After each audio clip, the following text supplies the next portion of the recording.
Okay, as I was just saying, I don't have any labs planned yet. That we will be doing a number of labs in this class. The labs that we're going to be doing are going to be based on the 8051, and we haven't talked about that processor yet. We're only, right now, I'm going to start this semester off a little bit talking about the 8086. And the book that I'm using, again, is the Spry book. I believe I've made that available through e-learning. Everyone should be able to get a copy of this so far. If not, let me know out there. I haven't made the slides available yet. I will make the slides available as well that I'm going to be using. I'm going to cover about the first 8 chapters out of this book. So, up there. And I believe I started it last time. I really didn't get very far into it up there. So, up there. So I'm just going to continue on here with up there. I'm not sure if I've gone this far or not, but this is where I'm going to start today, and we're going to go from there. Okay, I'm going to talk a little bit about the microprocessor-based computer system is what it is. That's a desktop computer or a laptop computer, or we can even extend that to, although these slides won't talk about it because these slides are 2009, and at that point, that was 7 years ago. The smartphone really hadn't taken off to the level that it is today. I'm thinking was the iPhone introduced somewhere right around 2007, 2008, something like that. Out there, it's not that old. I mean, when you look at the history of computers and electronics, the smartphone is a relatively new invention. Out there, as a matter of fact, I remember getting my first cell phone, and I was in my late 30s when the cell phone became a commonplace thing. And kind of an interesting side note is that cell phones were actually more popular in Malaysia 20 years ago than they were in the U.S. Out there. And part of that was because it took telecom so long to hook up a house phone that it was faster to get a cell phone. So that's why most of the expats were used to using house phones, landline-based phones, and then buying cell phones simply because they could get them today versus a month and a half from now. Out there. But regardless, the computer has undergone many changes recently. These slides are 8 years old, as I mentioned, 7 years old, 2009. There's been more changes since these slides, so I'll talk a little bit about those as we go through the thing. So, desktop machines have filled large areas, reduced the small desktop. Well, you're looking at probably one of the smaller full-blown computer systems right there. I'm using a Microsoft Surface, which is not much bigger than an iPad out there. And this is based on an i5 4-core processor. It's got 8 gig of RAM out there. So they've gotten much smaller since these slides have come out there. Matter of fact, I would almost question whether or not the desktop computer has got a long-term future out there. I personally have a desktop computer at home that is relatively large. I mean, this thing is probably about, I want to say about 3 feet by a 1.5 feet wide. It's got like 6 hard drives in it, 2 DVD burners, 32 gig of RAM. I mean, this thing's a monster out there. But it's not your normal desktop computer. It's one that I use for recording large recordings and for online teaching and for doing actual chip designs. When I put the system together, it was designed for doing real engineering work, not just teaching work out there. So, but I remember my first computer system that I worked with that was considered a microcomputer. It had extremely limited power. It had 4K of RAM out there. So, now we're talking 32 gigabytes out there. When you're talking about, 4K versus 32 gigabytes, you're talking well over about 10,000, order of growth in terms of memory out there. So now we're looking at what was common 9 years ago now fits in your pocket in a cell phone out there. This is a Galaxy, I guess this is a Note 4 out there. But when we look at phones, that there you can get, I think the DS6 would come with RAM, 4 gig of RAM, 3 gig of RAM, 3 gig of RAM, and up to 64 terabytes and or gigabytes and is it gigabytes or terabytes? Gigabytes, 64 gigabytes of flash memory for storing music, movies, things like that there. So, you know, back 9 years ago, you would not put a movie into a thumb drive right there. So, again, these are a little bit older that there. So, this is the block diagram right here that we're looking at. This applies to every system today still. This basic block diagram right there. 3 blocks. There are some right there. As we look at this block diagram right here, and I'll spend a few minutes talking about that right here. Right there. The memory system right here, that's the system memory. Now that is not to be confused with the hard drives right here. This is, you know, when we look at from the standpoint of a computer system, storage and memory are different, and a lot of people will confuse those two right there. So when we look at here, this is the CD-ROM, the DVD, the floppy disk, which none of you have ever seen a floppy disk, I don't think. That there. Has anybody ever seen a floppy disk? You know what I'm talking about? You used to stick them in the computer, and the old ones actually were floppy. They would bend, but then they put them in hard plastic cases. That there. I remember the old 8-inch floppy disks, which were, you know, like I said, 8 inches in diameter. Then the most common one were the 5¼ inch that were floppy. Then they went to the 3½ inch floppy, which the 3½ inch floppy was in a plastic case. That there. But these were the floppy disks. Those are pretty well obsolete right there. CD burners are pretty much obsolete, CD drives. They've been replaced with DVDs, which are rapidly becoming obsolete right there. Matter of fact, Dr. Kyrell gave us all a DVD with the documents for the accreditation, and we all looked at it and go, what do we do with this? The laptops that they issued us don't have DVD readers right there. So most modern laptops don't come with DVD burners. I don't even think I can get one for this one here. I can get an external that would go on a USB port right there. But it's become that there. So again, when we look at this here, this includes storage right here. Storage is part of the I/O system. That there. Memory is part of the microprocessor system right there. So we have multiple types of storage right here. That there. They all do the same thing, and when we talk about memory, we'll talk about them as a group. These are all different types of memories that are out there. The biggest difference is the static RAM, the dynamic RAM. There's a hardware difference between the two of them. Cache is a type of memory that's actually just static RAM, and we'll talk a little bit about cache, that's attached to the processor directly out there. And the idea of cache is very high-speed memory for processing, but it's not a different type of memory that there. We'll talk about read-only memory, which is ROM, EEPROM memory, right there. Those are different types of that there. We'll talk a little bit about flash memory. This here, this is all static, or this is all DRAM is what this is. This is all different buses for desktop computers. The RAM bus was a short-lived standard. It probably lasted about 1.5 years and then went away. Actually, it was probably common about the time that these slides were written, so RAM bus is gone. SD-RAM has been gone for a number of years. Now we're on DDR4. So DDR has taken 3-4 iterations.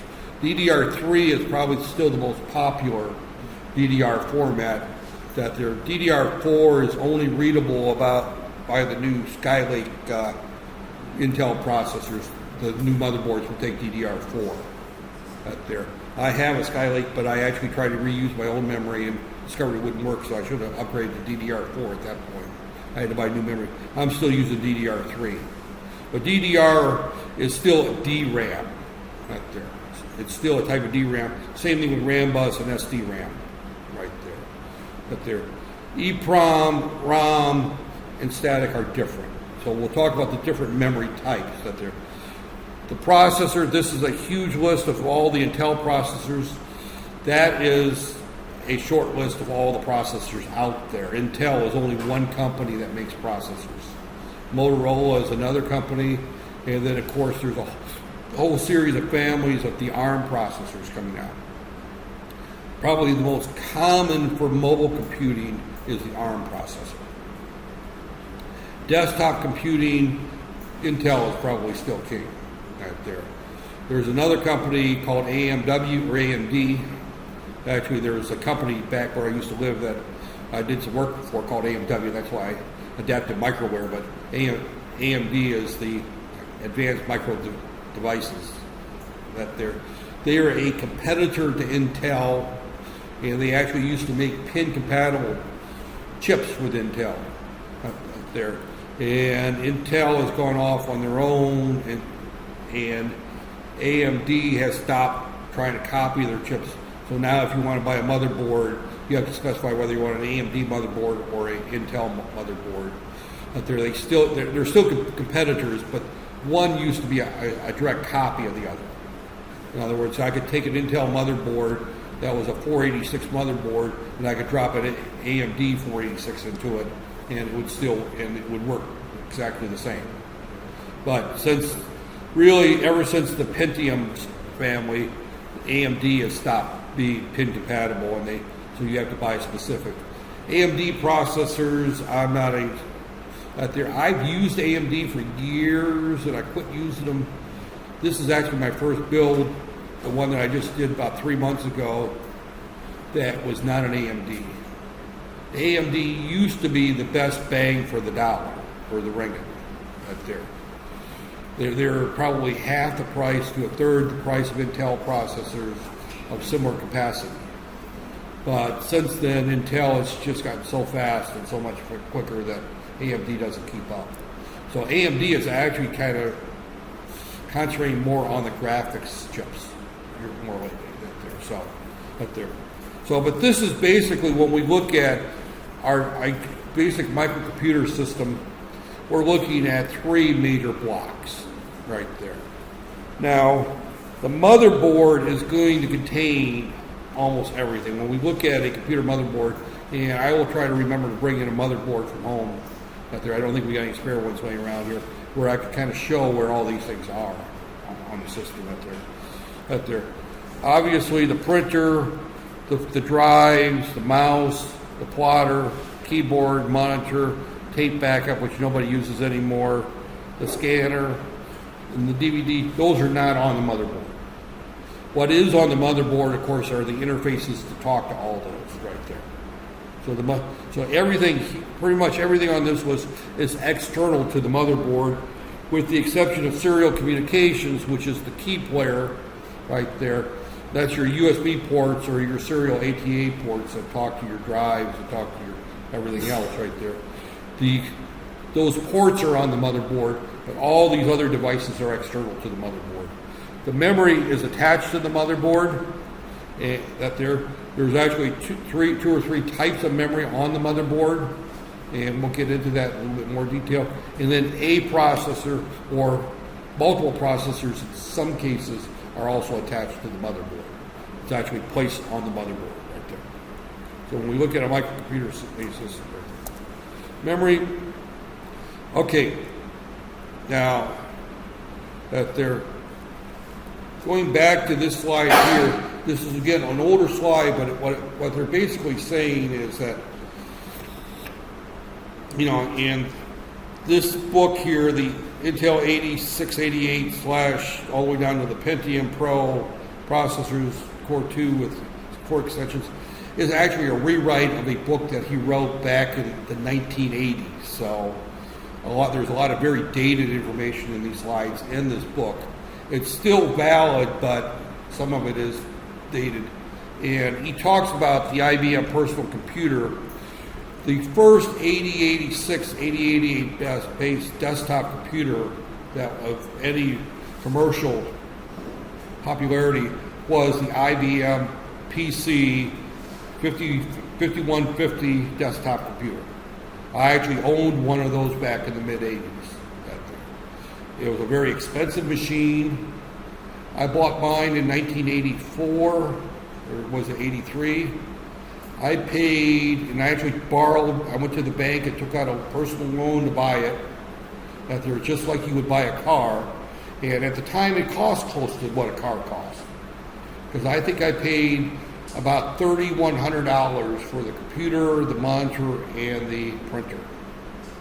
And that was US dollars in 1984 dollars. That same year I could have bought a small car brand new car for the same price. So a lot of these early computers were very expensive by today's standards. Very, very expensive. But the IBM personal computer was the first 8086, 8088 based desktop computer. It was based on the 8088, not the 8086. And we'll talk about the difference between the two of those. There are also many IBM clones in the business. Well, IBM doesn't even make desktop computers anymore. They sold that off to Lenovo. They're the old IBM company, Lenvone. I think they're a Chinese-owned company. They're Taiwanese, but they bought the old IBM, desktop computer group that their laptop. I think the desktops went away completely. I think we just closed that whole division down. But IBM, because of some very bad business decisions, put themselves out of the computer business. So, and of course, I think I mentioned in this class, IBM's a company that's been around since the 1920s, or 1910s. They've been around for many, many decades, or over 100 years. They've been around for a long time. But kind of a side note is that they established the desktop computer business as we're looking at when we look at Intel-based computers. They actually owned that whole industry at one time. They made some very poor business decisions on dropping the IBM. They came out with the original 5150, which was a very popular computer, and then they came out with what they call the PS2 family, their second generation, where they changed everything and made it proprietary so nobody else could build the same thing. They wanted to own that particular technology, just like Apple does in its world. Well, it didn't work because the clones continued going off and doing what they were doing, and the clones put the IBM out of business, right there, out of the computer business. So IBM, they still make a laptop called the ThinkPad, I think, is what we call it. They're still, IBM obviously has not gone away, but they're not the player in the desktop computer business. At one time, they were the player. They were the only one, right there. Okay, this is a little outdated. I'm not going to spend much time talking about it. The original 8086 could address 1 mega RAM. Right there. Right there. That's what the original 8086 could address. So if we go back to the original DOS operating system, everything above that was called extended memory, right there. So this is outdated, but you still see it show up in some software. That there, because the first IBM PC would only address that there, and I'm going to say 8088 as well there, because the 8086 and the 8088 are the same chip. That there. So, right there. I'm going to skip through this part right there. Types of processor determines whether extended memory still exists. There. Intel processors were designed to function with this in real mode operation. They've kind of gone away from that there. We get into a little bit that the PS1 and PS2 by IBM or other design versions of the same memory design. I mentioned that the PS2 is what put IBM out of business. The PS1 they never even released. They produced it, but they never sold it. But the PS2, they really pushed it and sold it, and that there.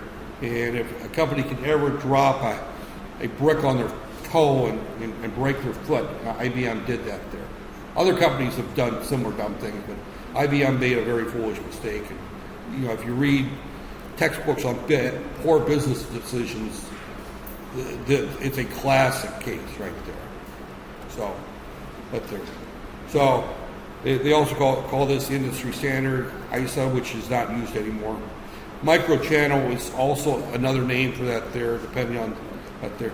I think at the time he wrote this, there was still some PS2s out there. So PCI, you'll still see that term. What these are is when we look at a motherboard, and I really need to bring one. When we look at a computer motherboard right here, right there, and you're going to see here's the back, here's where all your ports are, your USB ports, your sound plugs, all those are there. And then you'll see some slots where you can put cards into that right there. And that's what they talk about, ISA, ESA, PCI. Those are various interface standards that you can have right there. So you mentioned those have progressed over the years. And then there's different ones for the video cards, the AGP, and then there's, I can't remember what the standard is, a PCI extender or something like that there. I just did a build, but actually I cheated. I bought a motherboard with the video built onto it, so I didn't have to add the video. But that's what they're talking about when we talk about these various, this peripheral connection interface. They're talking about standards for these add-on cards right there. And again, the ISA and the ESA were the standards at the time that the IBM PC was out. IBM designed the ISA standard and the ESA standard, and then they quit using it.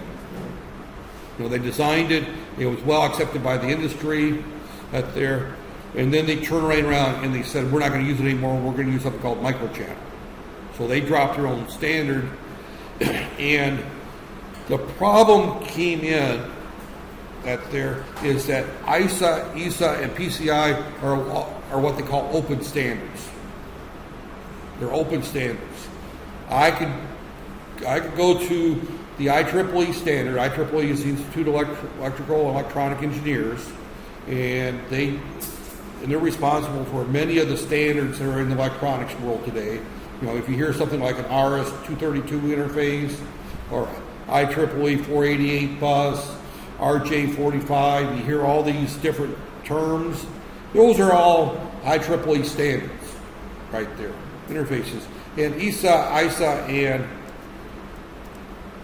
PCI, and PCI extended, these are all IEEE open standards, which means that anybody that wants to build a card to fit that standard can look up the standard and figure out how to use it.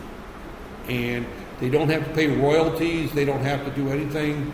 They just have to follow the standard and test it with a number of motherboards to make sure that works. So these standards are out there, and you can use them out there. Just like if you want to build a headphone for a cell phone, it uses a standard mini plug.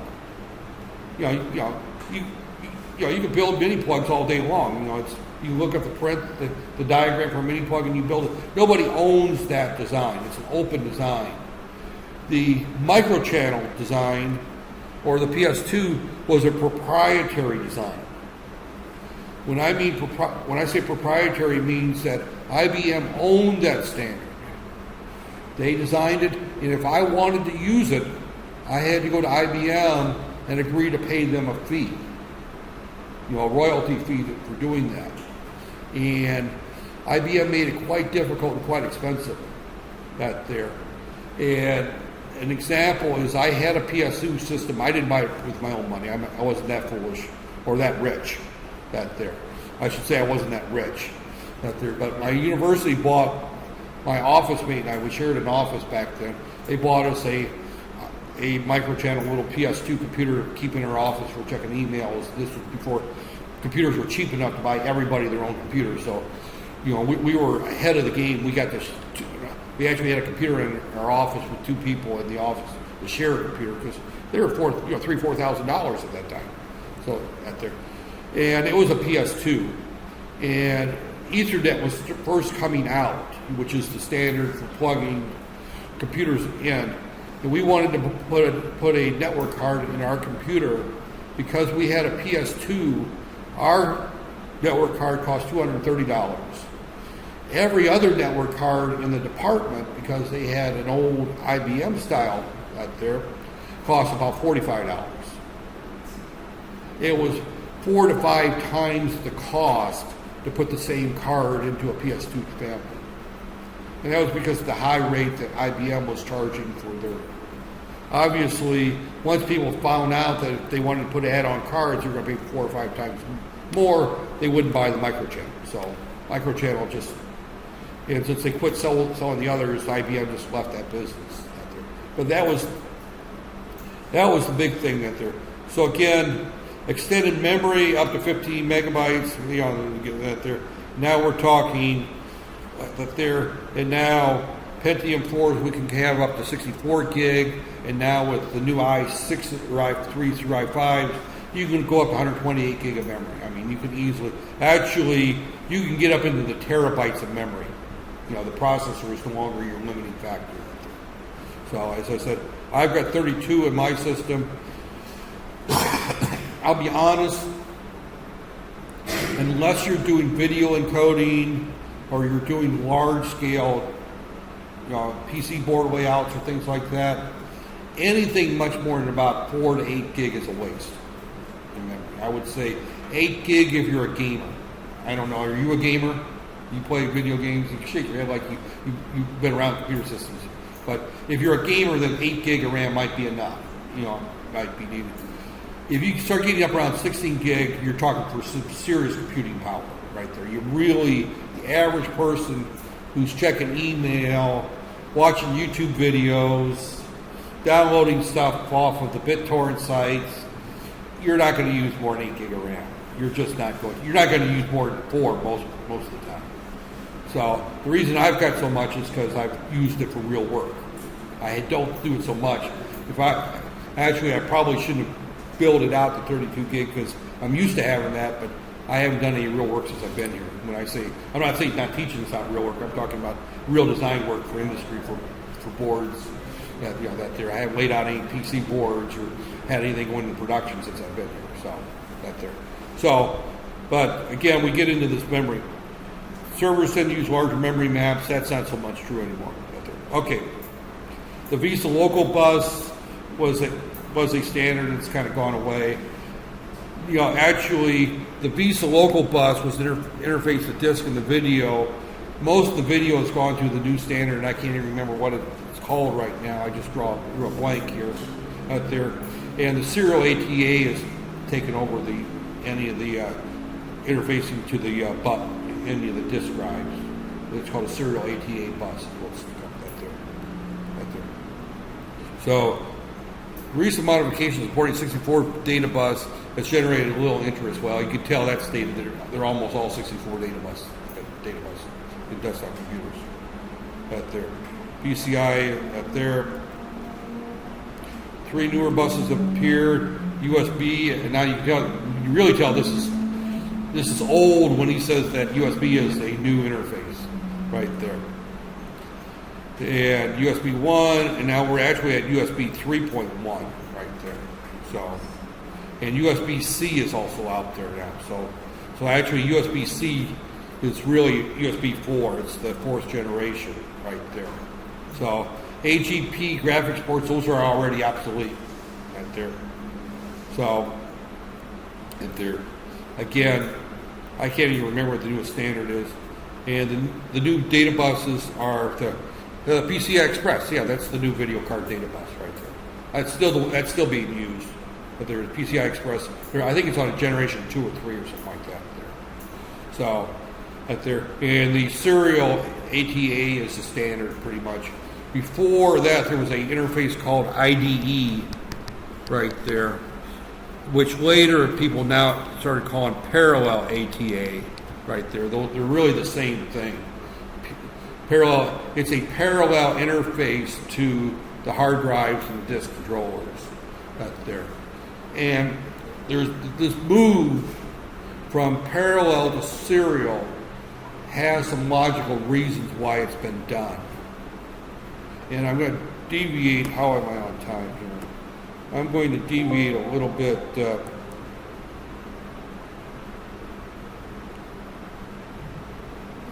doesn't help me any. Oh, we got plenty of time. Okay, I want to deviate a little bit from the slides here and talk a bit about serial versus parallel. Right there. You should have covered this in your digital class. Many of you might not remember it, and it may have been covered very briefly toward the end. But serial is basically one wire going each direction with a ground. It's a 3-wire connection for the most part. So data moves 1 bit at a time right there, this way, right here. And then we can have data moving this direction here. So we can have 2-way communication right there. So and it's 1 wire at a time going this way. Parallel, right there, has 8 wires connected that they're bidirectional. In other words, they can go one direction or another. So there's a control line to say who's talking, who's listening, and a ground wire. So it's typically about a 11 wire connection right there. So on the surface, it looks like parallel should be faster because it can transmit 8 bits at a time. Now it's a little bit slower because it's only one directional at one time, and it goes back and forth right here. This one I've got data going this way and data going from the computer out to the peripheral and then from the peripheral back right there. However, in the electronics world, whenever you have 2 wires go close to each other and you're sending a signal through here that's changing, and of course a data is a changing, if it's DC it doesn't matter, this sets up an electric magnetic field around that wire right there. And that's the principle of how transformers work. You know, a transformer will work, you have a coil of wire here, you send an AC signal through it like this. If I can draw an AC signal like this right here. And whenever a changing field cuts across a wire, it induces a voltage in that wire. So we have on the secondary right here, so we can have on this side here 220 volts right here, and on this side here I can have 110 volts right here. And that's a simple step down transformer. And you see them all the time in your little wall packs right there. I actually have several big ones that I keep in my house in order to use my U.S. appliances that I brought from the U.S. here. You would have the same thing if you took a refrigerator from Malaysia to the U.S. You would have to have a step-up transformer to use it right there, because the U.S. wall plugs are 120 volts, 110 volts, and your refrigerator requires 240 volts, 220 volts, depending on which standard you're looking at right there. Well, when you've got 8 wires that are running parallel with each other, that they're all sending different signals at the same time, you get voltages imposed between those, and the higher you go in frequency, the more likely this is to occur. And this is called crosstalk. And crosstalk basically occurs when I've got a signal going through here that it bleeds over into this wire here. And the reason it bleeds into this wire because it's a changing signal, therefore it sets up a magnetic field that expands, that builds, collapses, builds, collapses, builds, collapses, which induces a voltage in the second wire right there. And as you go up in frequency, the more likely this crosstalk is going to occur. So when we look at, for example, the IDE interface right there, it kept going up in frequency to where it would no longer work. It reached a wall where at this point we had a maximum frequency in which we could operate this bus, and it still worked right there. We go any farther than that, then crosstalk overcomes that. Well, serial doesn't have the same problem with crosstalk. And because our chips kept getting faster and faster, we reached a point that the serial became more feasible for high-speed communications than the parallel right there. And that's why serial ATAs replace parallel ATAs or IDEs right there. That's why Centronic parallel interfaces that used to go between scanners and computer systems, or printers and computer systems, have now been replaced with USB, because USB has become faster because of this problem with crosstalk right there. So as we go back to our discussion right here, they talk about these new interfaces right here, and we're actually on a SATA. They don't call it SATA 2 or 3 anymore. There's a new term for it that they call the new SATA interface. But it's actually, they're now operating somewhere right around 0. Eventually, they're actually at 600 megabits per second. 600 megabits per second. They say, well, the serial ATA standard will eventually reach speeds of 450. It's already at 600. So, that there. So again, the original was 150, then it went to 300, and now we're at 600. So we're at probably SATA 3 is where we're at. And the other advantage is these connectors are much smaller, and these cables are much easier to connect to the motherboard that there. So, but serial ATAs there, and I still know some people that have got some of the old IDE interfaces out there, but the serial is replaced out there. Okay. PCI Express bus cards are operating, and I think they're way up over that now. Okay, I'm going to skip this whole discussion here on the DOS map because it's not relevant to this course right here. Okay. We'll get into this whole discussion. I'm just going to skip right over right here. Let me talk just a little bit about this point right here. Is you'll hear the term driver. These are programs that control hardware. A driver is essentially the software interface that controls how the computer system is going to talk to a particular piece of hardware.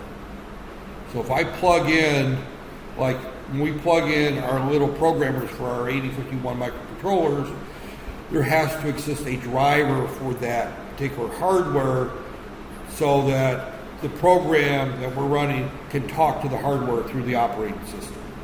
That their drivers have been a headache for desktop computer programmers and networking, specialists, IT departments, and all around the world. I mean, getting the right driver to work with the right version of Windows, with the right version of this particular firmware on that printer, it's just been a nightmare for people over the last 35 years at least. Right there. So you'll hear the term drivers right there. And all it is basically, it's a piece of software that plugs into the operating system. In our case, it's going to be Windows, whether it's Windows XP, Windows 7, or Windows 10. We'll pretend Windows 8 didn't exist right there. Although I ran Windows 8.1 for a while, it wasn't bad. But regardless, it is a software program that interfaces to the hardware, is what it essentially is. It's up to either Microsoft or the company that produces the hardware to provide the driver right there. And drivers get to be a real problem if you deal with a company, and I'll give a good example of one that's notorious for it, Hewlett-Packard. They're very notorious about selling you a really nice printer, and then when you upgrade Windows, you can't get a driver for it. There's no support for that particular printer. And you might be able to find a third party or dig around.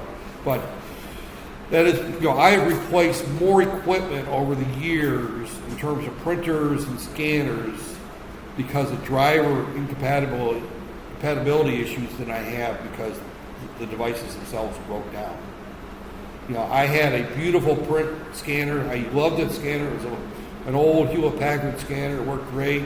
And I don't scan that much, so I don't really beat the scanner up that much.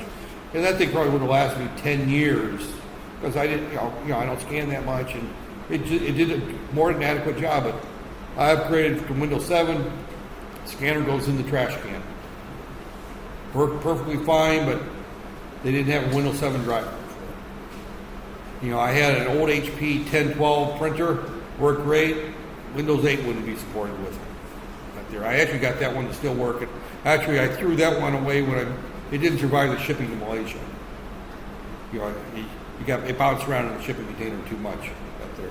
So, but that's just been an issue. Is you'll hear the term driver out there, and this is a course in microprocessors, but I'm kind of extending it a little bit to talk about computer systems, because I think as engineers you need to understand basic computer systems as well. That they're probably more than some of the microprocessors out there. So it's solvable drivers that they're added to the computer system. That's just another term that they're. DOS drivers have an extension of that there, which we don't have DOS anymore. So DOS that there, again, DOS has gone away.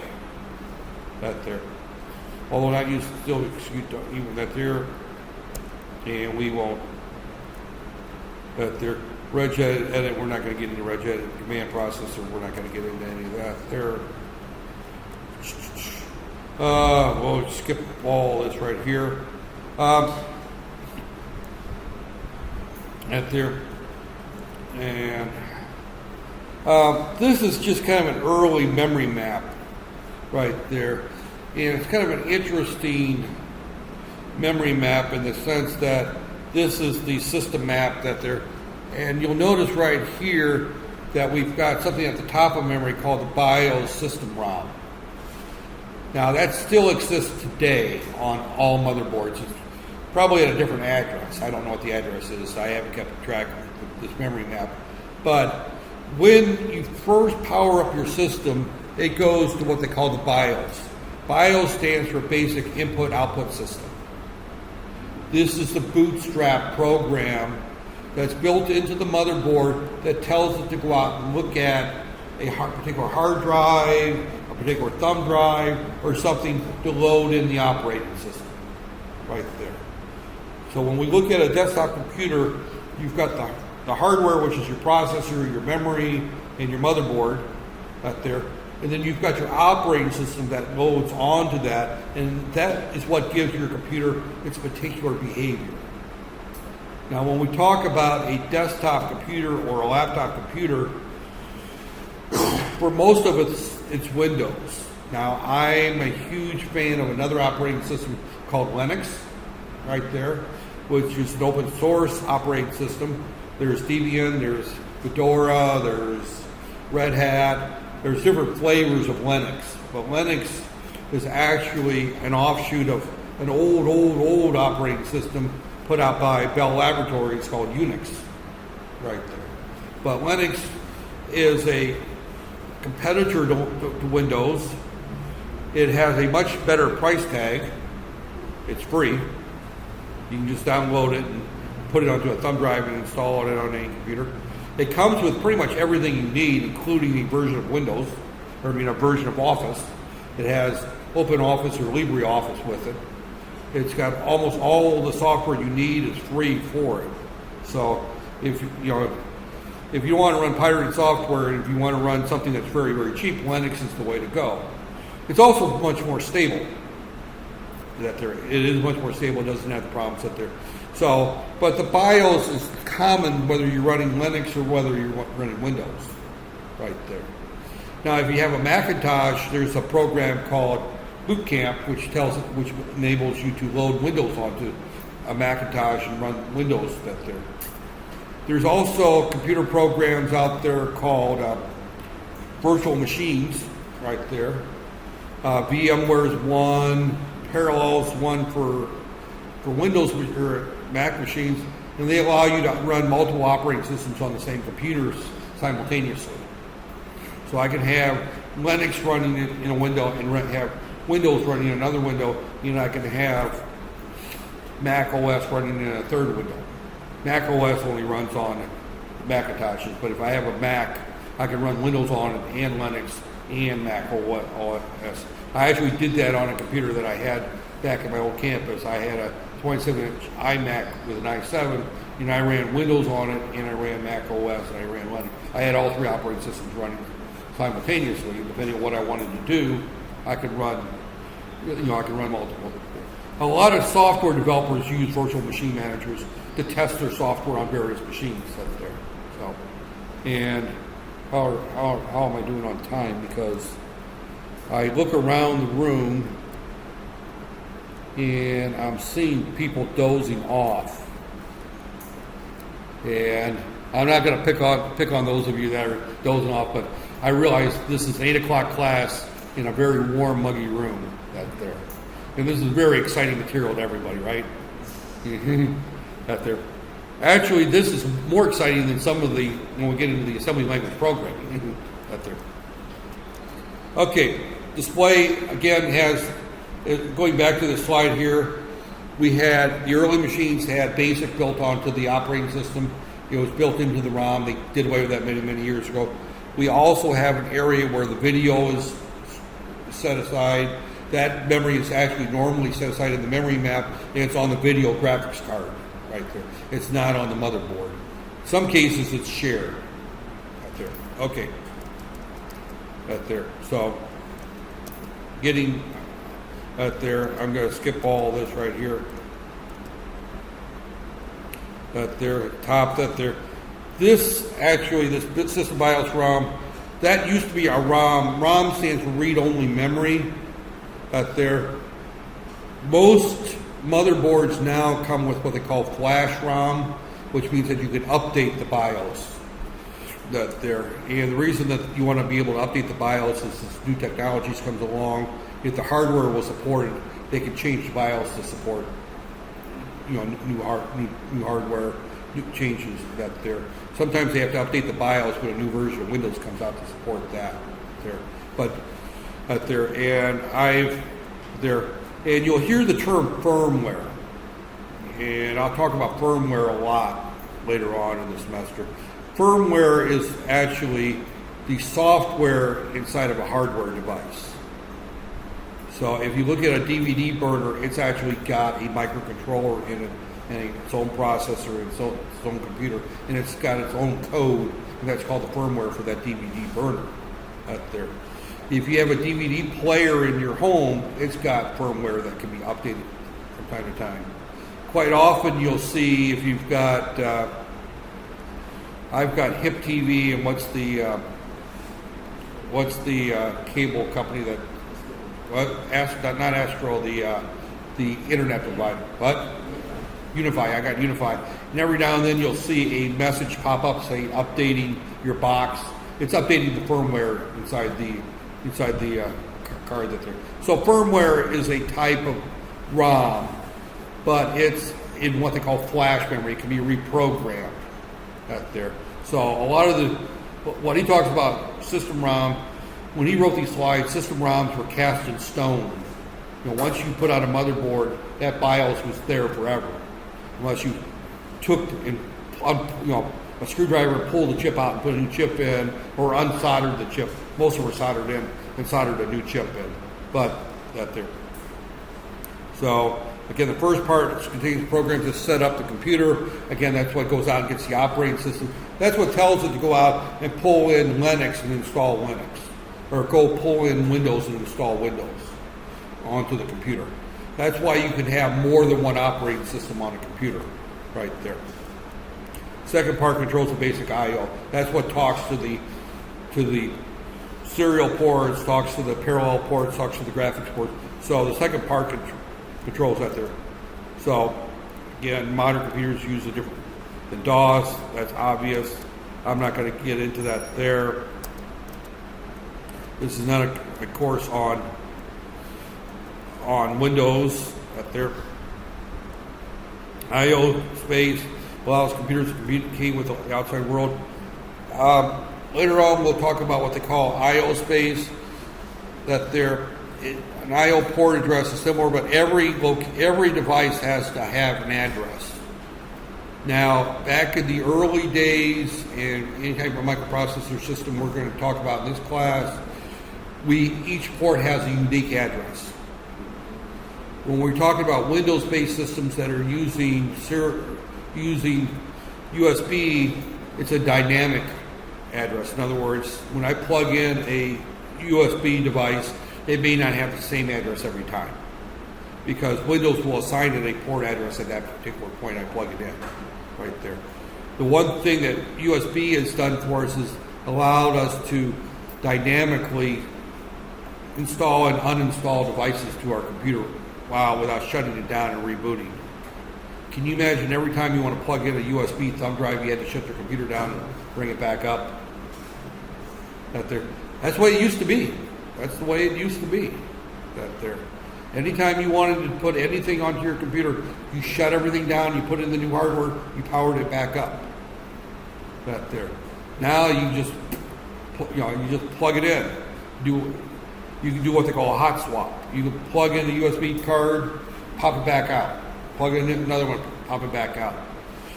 Now you have to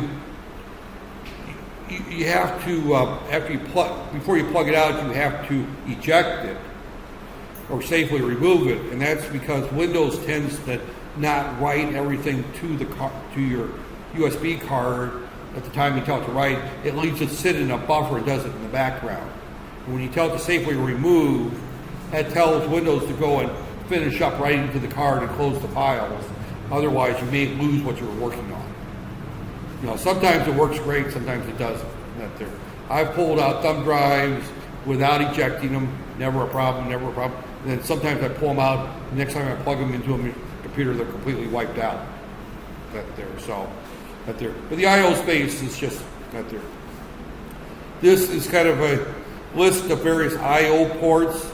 I don't expect anybody to read this, but this shows all kinds of I/O devices connected to Windows, right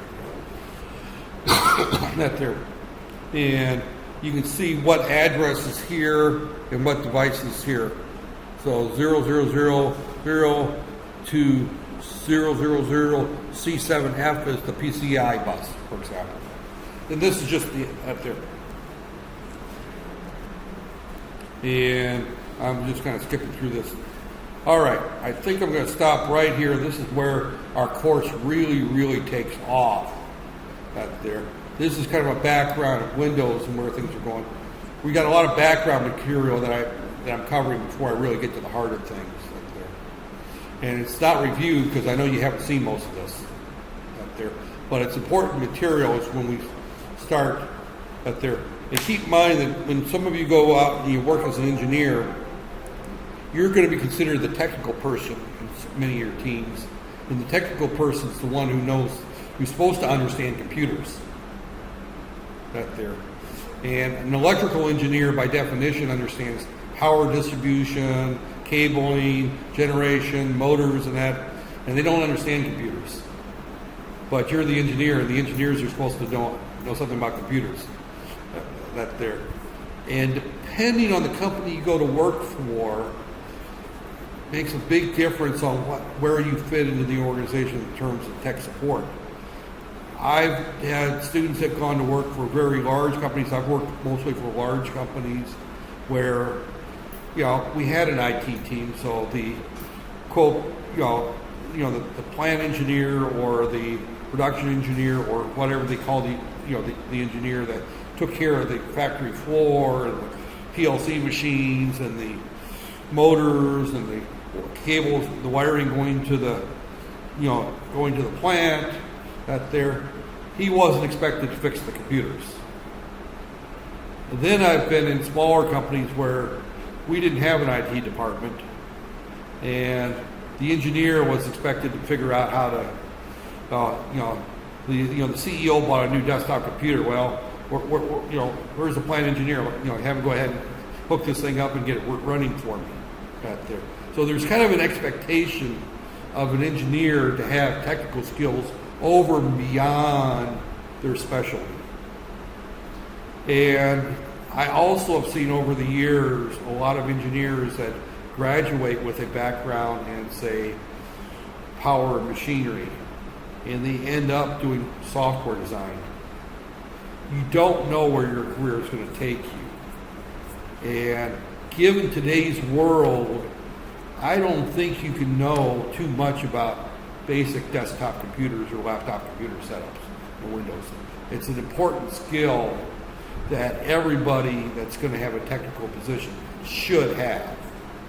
And I don't care whether you're a mechanical engineer, electrical machine engineer, a computer engineer, a biometric engineer. If you're going to have the term engineer in your title, you should have some basic computer skills.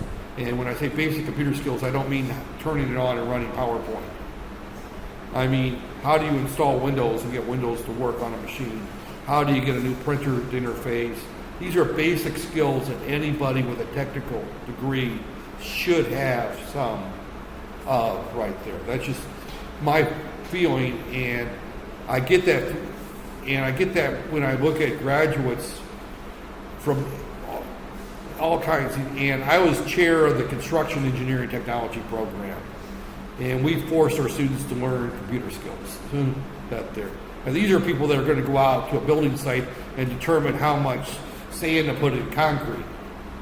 And yet, we expected them to be able to install an operating system and get a computer system running, because most of the time, they're a small little construction company. They were the ones that had to do that.